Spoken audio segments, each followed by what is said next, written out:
Вітаю ўсіх слухачоў Еўрарадыё, у студыі Зміцер Лукашук, і гэта сумесны стрым Еўрарадыё і Е-прамовы. Я нагадаю адразу, што нас можна не толькі слухаць, але і глядзець праз аккаунты Еўрарадыё ў сацыяльных сетках Facebook, Аднакласнікі, ВКонтакце, на канале YouTube. Мае сённяшнія госці — дэпутат Палаты прадстаўнікоў, старшыня таварыства беларускай мовы імя Францыска Скарыны, Алена Анісім, рэпетытар Александр Луцевич. Гаворым пра тое, у якім стане знаходіцца наша сённяшняя сістэма адукацыі і што далей. Найперш пытанне, выбачайце, спадарыня Алена, але ўсё ж такі да Александра. Цікава меркаванне ваше як рэпетытара з нагоды апошняга указа кіраўніка Беларусі датычна адукацыі, дакладней адмены іспытаў у гімназіях у 5 клас.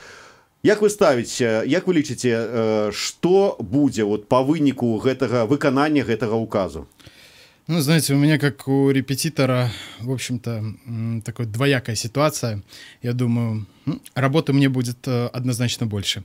Вот, то есть, в принципе, это, наверное, выгодно. Но, с другой стороны, знаете, такая позиция, в общем-то, за державу-то обидно. Вот, потому что все-таки гимназия — это определенная сегментация и определенное, в общем-то, создание таких кластеров учеников, которых модно все-таки стремиться к образованию. Это, то есть, ты молодец, если ты пытаешься чего-то достичь, что-то сделать в их коллективах. Потому что, ну, например, если в каких-то... Конечно, мы не берем общей гребенкой, но во многих школах, там, в эти самые такие трудные классы, 6, 7, 8, там иногда, если ты стремишься к учебе, то, ну, ты, в общем-то, извините, там, лох, в общем-то. То есть ты что, лучше пойти в подъезде, там, что-то там нехорошее делать, в общем-то, чем ты учишься. И таким образом, то есть детям в этом возрасте очень тяжело противостоять вот этому окружению. А если мы говорим о гимназиях, все-таки это, ну, какой-никакой, понятно, не идеальный. Ну, вот эта попытка собрать людей, которые стремятся к знаниям и не мешают друг другу их получать.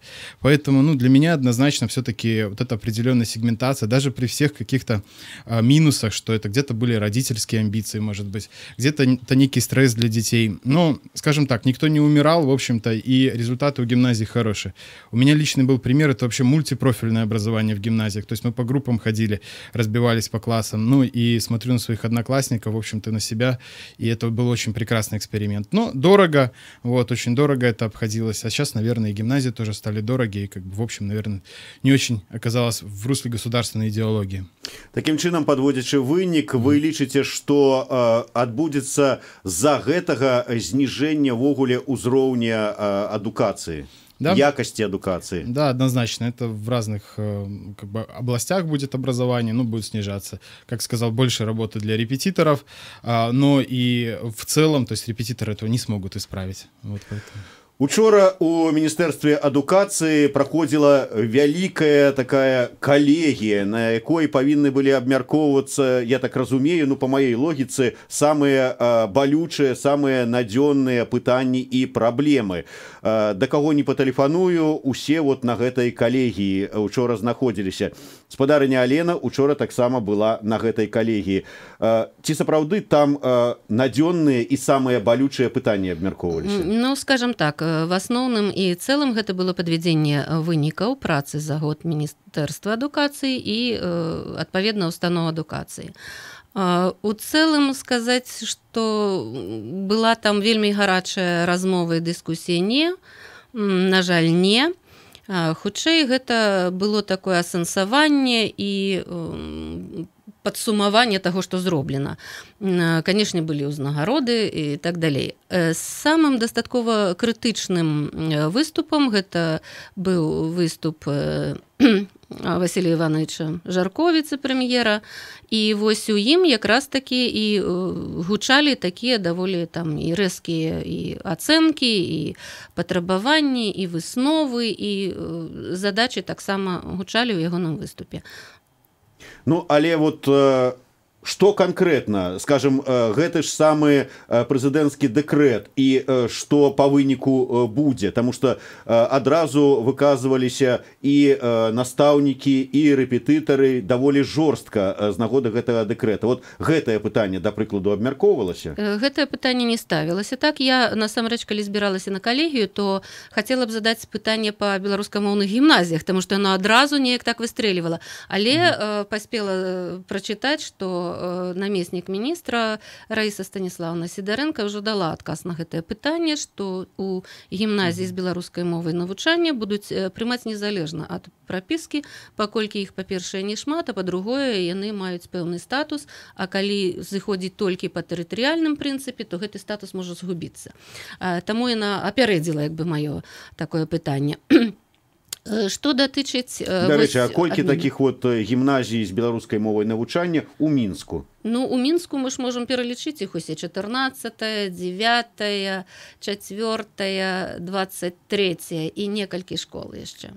Атрымліваецца, што гімназій 4. Наколькі я так могу навскидку сказать, сдается 4. Я вот добавлю, извините, как раз таки вот получится, что белорусскоязычная гимназия, вот это и останется тем самым кластером, наверное, какого-то вот учебного заведения очень высокого уровня. Вот интересно, так косвенно получается. А чему? Потому что получается не по прописке, не просто по тому, где ты родился будет, а все-таки обычно белорусскоязычная гимназия — это некий осознанный выбор, и родители все-таки с высоким уровнем образования, которые стремятся, чтобы тоже их ребенок этот уровень образования получил. И получится, что есть возможность с разных уголков, грубо говоря, Минска свозить. Вот эти гимназии, там вот этот статус как раз-таки сохранится. Ну, што датычыць вось пытання пра экзамены, я б хацела сказаць, што пытанне не адназначнае. Многія з тых кіраўнікоў устаноў адукацыі, якія праз гэта прайшлі, яны кажуць, што мы вітаем адмену экзаменаў, таму што і бацькі вельмі многія задаволены. З іншага боку, я б сказала так, што тое, што дзеці перажываюць стрэс пры экзаменах, это сведчанне таго агульнага, не вельмі добрага псіхалагічнага клімату, які склаўся ў нашых школах. Я лічу, што гэта так, перш за ўсё. Таму што мы адзначаем, што дзеці вельмі часта 1-2 класы пахадзіўшы ў школу, яны ўжо губляюць цікавасць да навучання, яны не хочуць ісці ў школу. Это сведчыць пра тое, што там не зусім здаровы псіхалагічны клімат. І калі іх яшчэ, як кажуць, падштурхоўваюць да таго, каб яшчэ здаваць экзамены у нейкую іншую установу, тому што здаюць экзамены то тыя, хто прыходзіць з іншых школ у гімназію. Вось. То і атрымліваецца, што яны дадатковы псіхалагічны стрэс. Вось гэтую прычыну ніхто як бы не разглядае, што насамрэч, чаму нашыя дзеці не хочуць вучыцца, чаму яны не матываваныя. А пра гэта якраз такі вялася гаворка, што так, трэба дзяцей матываваць, не змушаць, не прымушаць іх вучыцца, а матываваць, каб яны бачылі, навошта гэта трэба. Вы знаете, недавно, ну, в общем-то, всегда сейчас говорится о том, что это некий пример финской системы образования, вот, и мы пытаемся как-то что-то его внедрить. Недавно приезжал в Минск один такой эксперт из Финляндии по приглашению одной большой компании, он выступал, и вы знаете, вот одно из самых основных посылов, ведь важно не технические какие-то вещи принимать просто глупо, а как-то пытаться ценностями, в общем-то, это образование менять. И, например, основная ценность, что там идет соревновательность не в плане ты и другой человек. Вот тебя не сравнивают, вот у тебя такая оценка, у Иванова больше, стремись будь как Иванов. А сравнивают, какой ты был вчера и какой ты будешь сегодня. Вот. И здесь во многом мы говорим вот о этом психологическом климате, о том, что не пытайся там вот кого-то как-то опередить, а работай над собой. То есть, может быть, ты в гимназию не поступишь, это не какой-то пуп земли, но ты должен просто стать лучше, чем ты был вчера. И вот это тоже один из вот, вопросов ценности, что надо начинать с ценностей всегда, а не с технических каких-то моментов. Але вот цікавае, вот я так раптам подумал, вы сказали, что менавіта беларускамоўныя гімназіі захаваюць той высокі ўзровень якасць адукацыі, якая зараз ва ўсіх гімназіях ёсць, але магчыма з-за гэтага прэзідэнцкага указа будзе страчаная.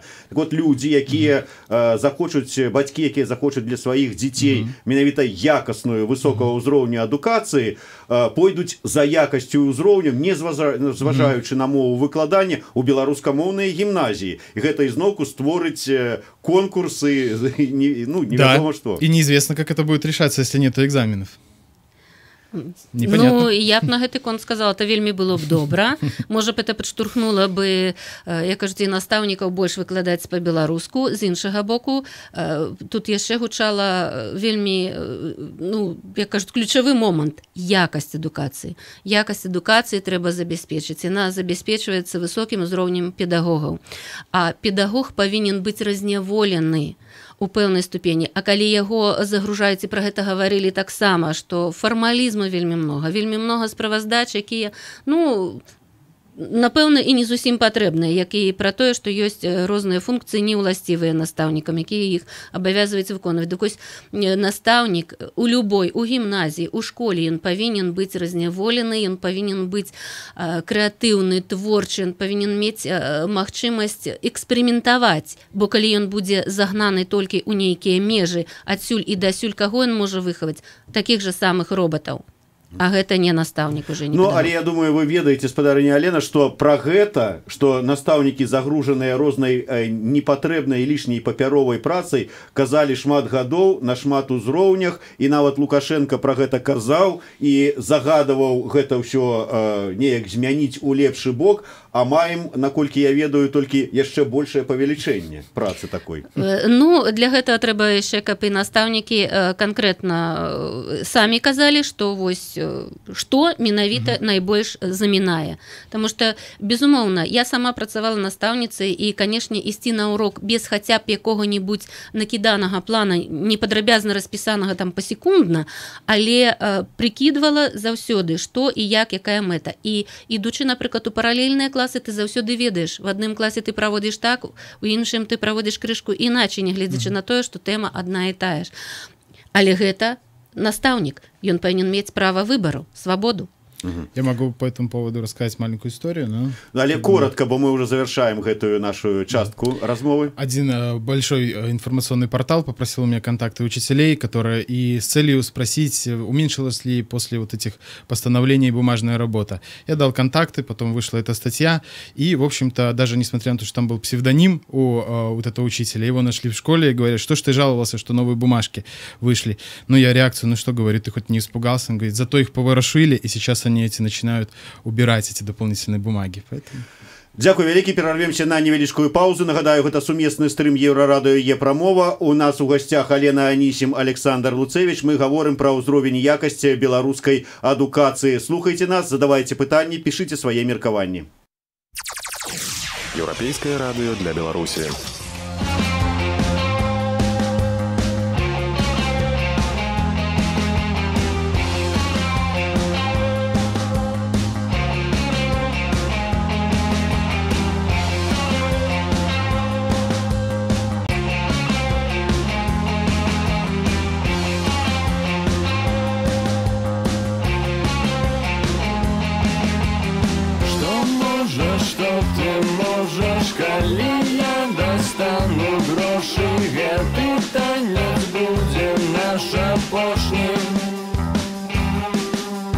Калі я достану грошы і набуду твае слёзы, мне сур'ёзна зробіцца сур'ёзна.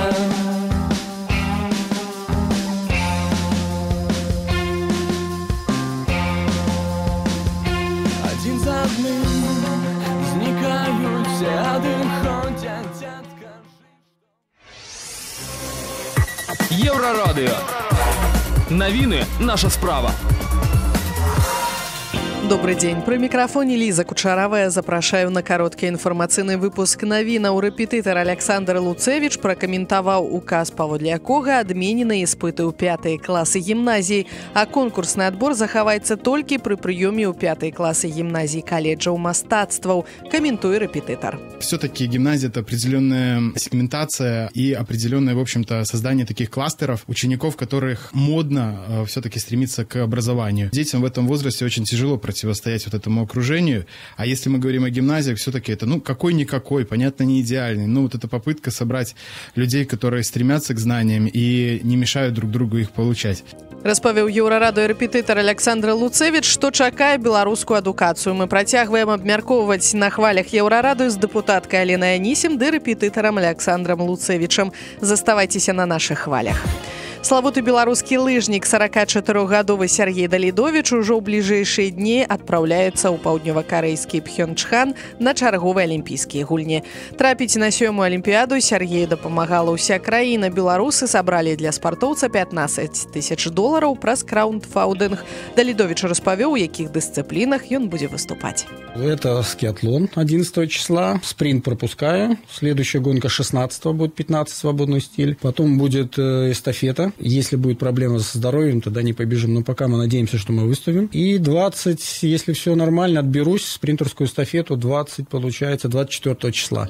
Распавёў Еўрарадыё Сергей Далідовіч. Дарэчы, цалкам размову з выбітным беларускім спартоўцам слухайце і глядзіце ўжо цяпер на euradio.fm, ды заставайцеся на нашых хвалях.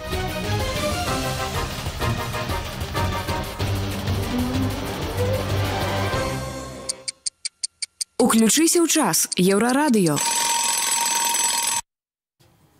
Вітаю ўсіх слухачоў Еўрарадыё. У студыі Зміцер Лукашук. Гэта сумесны стрым Еўрарадыё і прамовы. Нагадваю, што нас можна не толькі бачыць, не толькі слухаць, але і глядзець праз акаунты Еўрарадыё ў сацыяльных сетках, Facebook, Аднакласнікі, ВКонтакце, на канале YouTube. Нашыя госці — дэпутат Палаты прадстаўнікоў Алена Анісім і рэпетытар Александр Луцевіч. Гаворым пра будучыню беларускай адукацыі. Спадарня Алена, вот былі вы учора на калегіі ў Міністэрстве адукацыі. Выніковая калегія. У мяне склалася такое ўражанне, што самая вялікая і вострая праблема, якая была агучана на гэтай выніковай калегіі, гэта шмат папяровай і непатрэбнай працы у настаўнікаў. Гэта сапраўды пэўная праблема, але ці самая вострая на сённяшні дзень? Не, на самай справе у сваім дакладзе віцэ-прэм'ер яшчэ абазначыў і наступныя праблемы. Это вялікая колькасць адлічаных студэнтаў. Ён сказаў, што звярніце ўвагу, не можа быць, каб звыш 20 000 студэнтаў, і сярод іх усе былі такія дрэнныя. Па-другое, ён звяртаў увагу і на працу там у інтэрнатах, і пры гэтым мне што спадабалася. Ён сказаў, што трэба, каб рэктарат узаемадзейнічаў з усімі грамадскімі арганізацыямі студэнтаў. Дай Бог, як кажуць, чутае бачыць. З іншага боку, таксама гучала пытанне і пра аптымізацыю сярэдніх спецыяльных навучальных устаноў. Вось, і пра абарону спецыяльнасцей было сказано, што не ганіцеся за нейкімі моднымі спецыяльнасцямі. Вось, адным словам, абарона спецыяльнасцей павінна быць. І, канешне, гучала пытанне, для мяне крышку смешнае, бо пытанне пра экспарт паслуг адукацыйных, пра тое, што трэба выконваць планы. Ведаеце, калі я была ў Варшаве на канферэнцыі, дзе збіраліся рэктары ўсіх польскіх ВНУ, канешне, пытанне ўзроўню адукацыі стаіць ва ўсіх, але калі там найперш працуюць з рэйтынгавымі рознымі агенцтвамі, калі там наўпрост працуюць са спонсарамі рэктары, і яны дбаюць пра ўзровень адукацыі, а не толькі і зусім нешта я не чула там пра экспарт паслуг і так далей, тым больш пра нейкія планавыя паказчыкі. Таму... Знаете, есть здесь определенное противоречие. То, что с одной стороны говорится, что не гонитесь за модными специальностями, не гонитесь, по сути дела, другим языком можно назвать, то, что 20 000 студентов отчислено.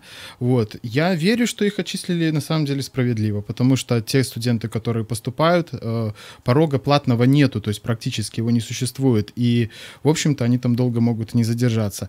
То есть, с одной стороны, мы говорим о некой рыночной экономике, где приходи, студент, плати деньги.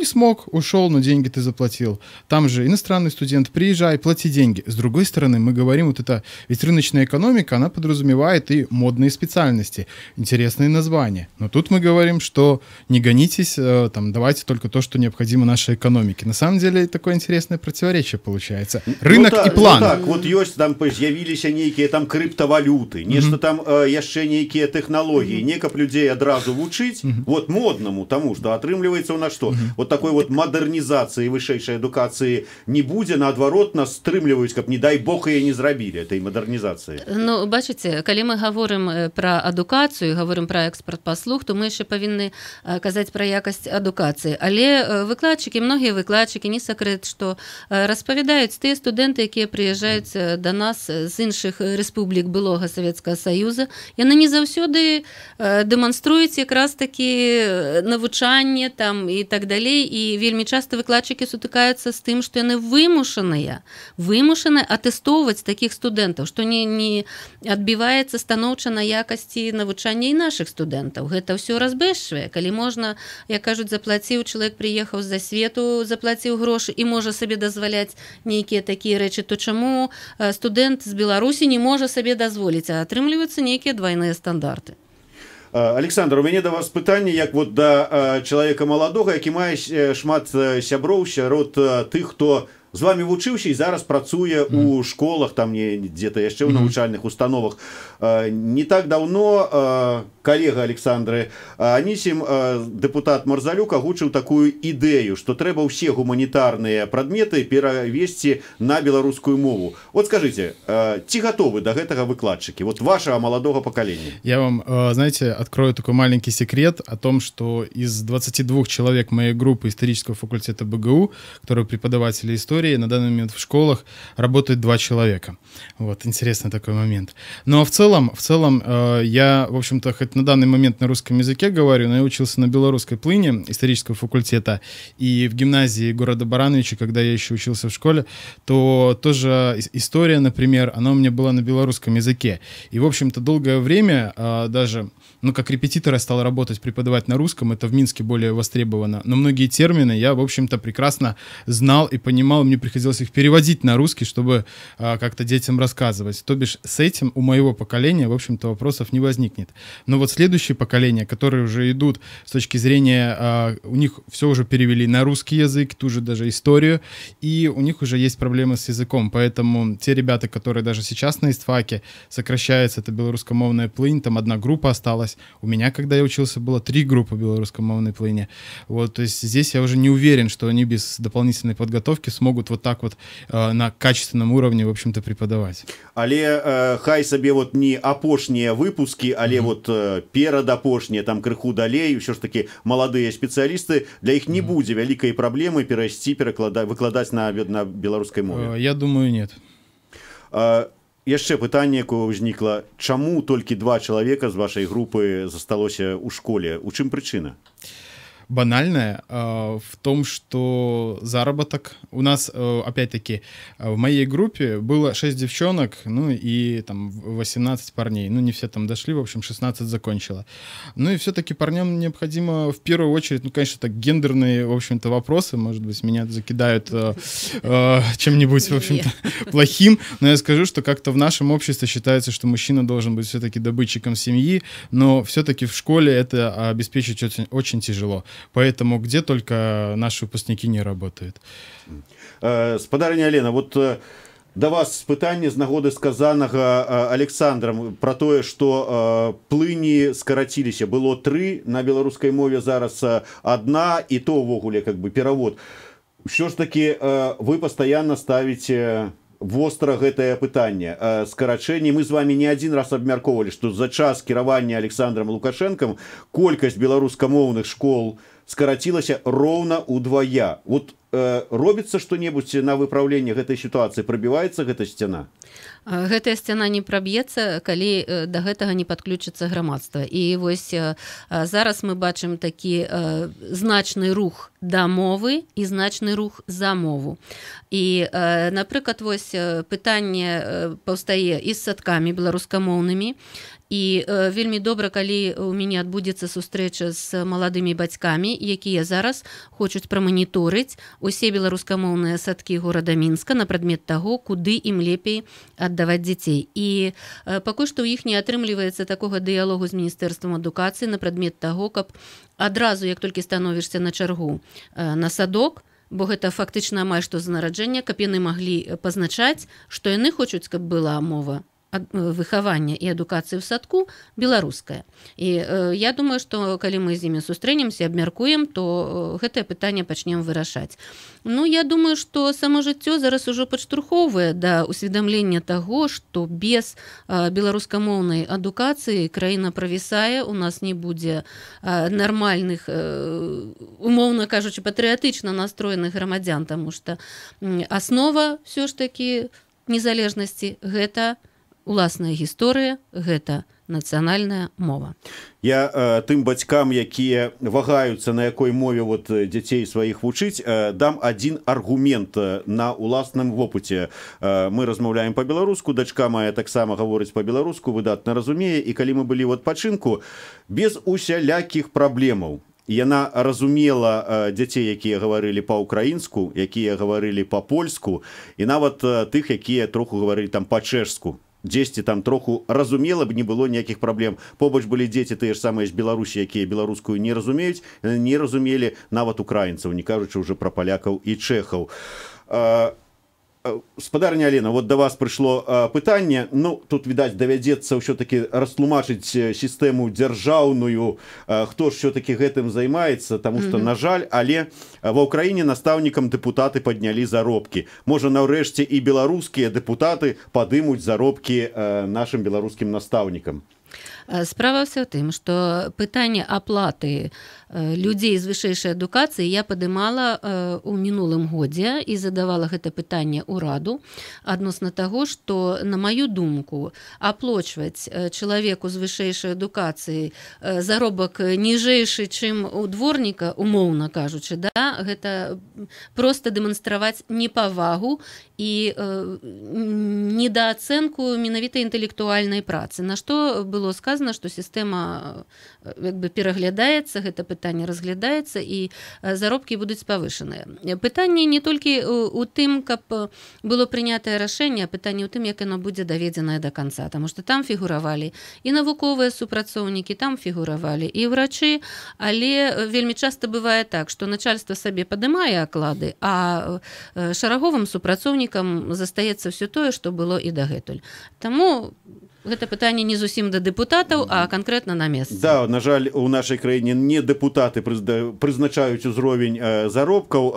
Мне ёсць прапанова, давайте заробкі настаўнікаў зробім такія, якія, да прыкладу, хаця б у ідэолагаў у выканкамах. Вот я думаю, што не сапсуюцца яны. Александр, да вас яшчэ пытанне. Ўсё ж такі, калі мы кажам пра гімназію, пра тое, што імкнуцца людзі, але у нас у краіне, дзе усе нібыта роўныя, самі гімназіі ставяць людзей не ў роўныя ўмовы. Вот я прыпісаны, маё дзіцё прыпісанае да школы. І каб патрапіць у гімназію, мне трэба шмат намаганняў і што-нішто ў кішэні яшчэ мець, каб патрапіць.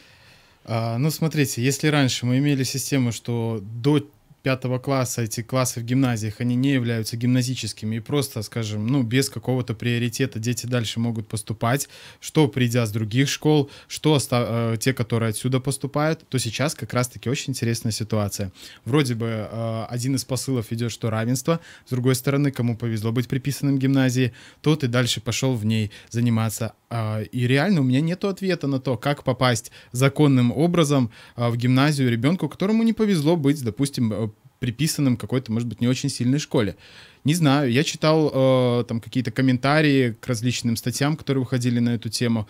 Вот, то есть, ну, люди по-разному говорят. То есть, процитирую, одна мама пишет: буду ходить, добиваться, показывать ребенка всем директорам, может быть, кто-то возьмет. Но я читаю здесь немножко другое, да, будем пытаться находить какие-то лазейки, будем как-то находить возможность там отблагодарить директоров, которые возьмут нашего ребенка. Ведь реально это порождает проблему, ну, такой потенциальной коррупции. Вот из-за того, что хотели равенства, но на самом деле появилась вот эта нерешенная задача, неравенство.